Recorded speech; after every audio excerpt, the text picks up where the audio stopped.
Hi hello ಎಲ್ರಿಗೂ ನಮಸ್ಕಾರ. Welcome back to my mini vlog. ಇದು ವರಮಹಾಲಕ್ಷ್ಮಿ ಹಬ್ಬದ ದಿನದ ವ್ಲಾಗು. ಸ್ವಲ್ಪ ಲೇಟಾಗಿ ನಿಮ್ಮ ಜೊತೆ ಶೇರ್ ಮಾಡ್ಕೊಳ್ತಾ ಇದ್ದೀನಿ.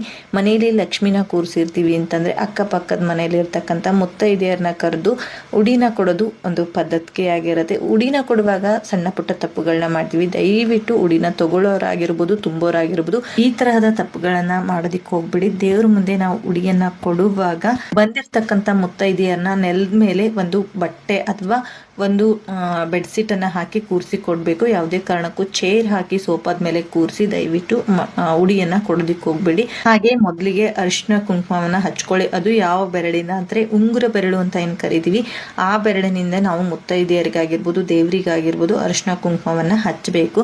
ಅದಾದ್ಮೇಲೆ ನಾವು ಕೈಗೆ ಕಂಕಣವನ್ನ ಕಟ್ತೀವಲ್ವಾ, ಸೊ ಕಂಕಣ ಕಟ್ಟುವಾಗ ಯಾವುದೇ ಕಾರಣಕ್ಕೂ ಬರೀ ಕೈಯಿಂದ ಕಂಕಣವನ್ನ ಕಟ್ಟಬಾರ್ದು. ಕೈಯಲ್ಲಿ ಅಕ್ಷತೆ ಕಾಳಿಲ್ಲ ಅಂದ್ರೆ ಒಂದು ಹೂವನ್ನಾದ್ರೂ ಕೊಟ್ಟು ನಾವು ಕಂಕಣವನ್ನ ಕಟ್ಟಬೇಕು. ಬರೀ ಕೈಯಿಂದ ಕಂಕಣವನ್ನ ಕಟ್ಟಬಾರ್ದು. ಅದಾದ್ಮೇಲೆ ಹವನೂಲು ಹಾಕೊಂಡು ಉಡಿಯನ್ನ ತುಂಬಿ ಅಕ್ಷತೆ ಕಾಳು ಹಾಕಿ ಆರತಿ ಮಾಡ್ಕೊಂಡು ನಮಸ್ಕಾರ ಮಾಡ್ಕೊಂಡ್ರೆ ಅವರ ಆಶೀರ್ವಾದ ಮುಕ್ಕೋಟಿ ದೇವತೆಗಳಿಗೆ ಸಮ. ಹಾಗೆ ಉಡಿಗಳನ್ನ ತುಂಬುವಾಗ 7 ತುಂಬಿದ್ವಿ 8 ತುಂಬಿದ್ವಿ ಅಂತ ಹೇಳಿ ಲೆಕ್ಕ ಹಾಕೋದಿಕ್ ಹೋಗ್ಬಾರ್ದು. ಬಂದಿರೋಂತ ಎಲ್ಲಾ ಮುತ್ತೈದೆಯರಿಗೂ, ಹಾಗೆ ಗಂಡ ಇಲ್ಲದೆ ಇರೋಂತವ್ರು ಬಂದ್ರು ಕೂಡ ಅವ್ರಿಗೂ ಕೂಡ ನೀವು ಈ ಒಂದು ಉಡಿಯನ್ನ ಕೊಡ್ಬಹುದು.